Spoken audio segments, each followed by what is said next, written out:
The story of Tommy. Love always finds a way.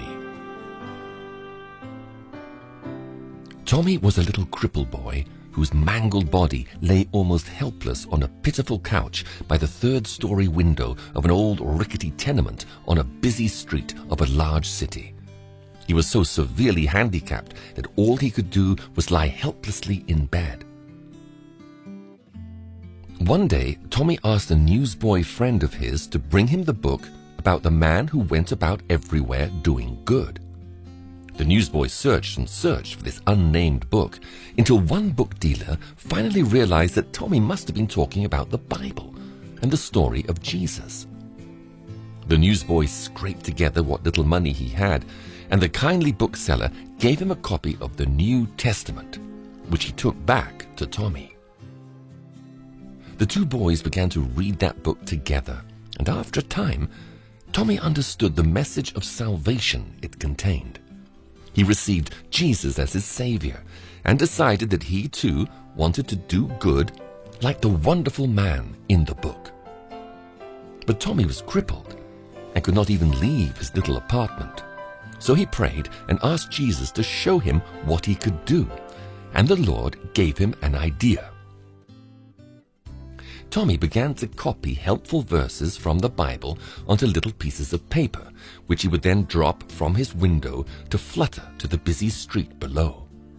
Passers-by would see them drifting down and out of curiosity pick them up and read the words from the man who went everywhere doing good, Jesus Christ.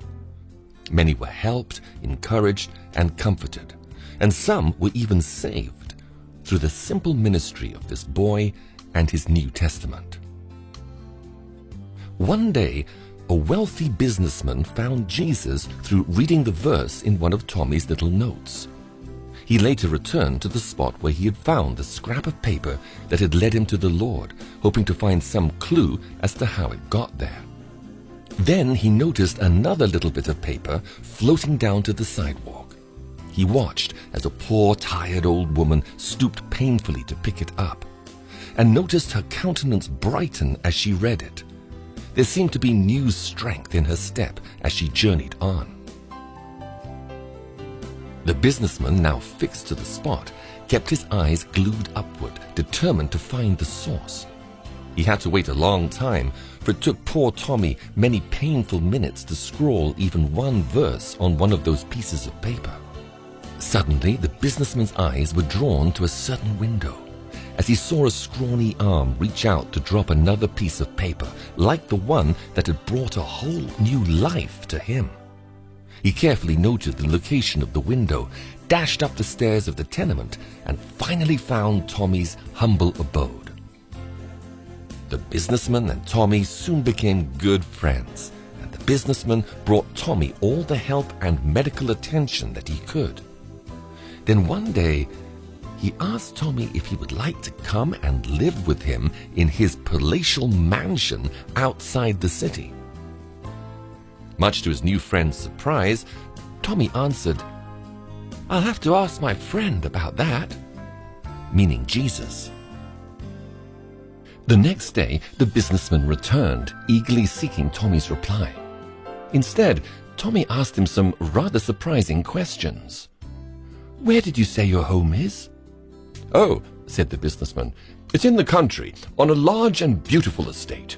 You'll have a room of your own, servants to care for you, delicious meals, a good bed, every comfort and attention, anything your heart desires. And my wife and I will love you dearly and care for you as our own son." Hesitantly, Tommy queried again, "Are there any people that would pass under my window?" Surprised and somewhat baffled, the businessman replied, "Why, no, only an occasional servant, or perhaps the gardener. You don't understand, Tommy. This is a gorgeous country estate, far from the tumult of the city.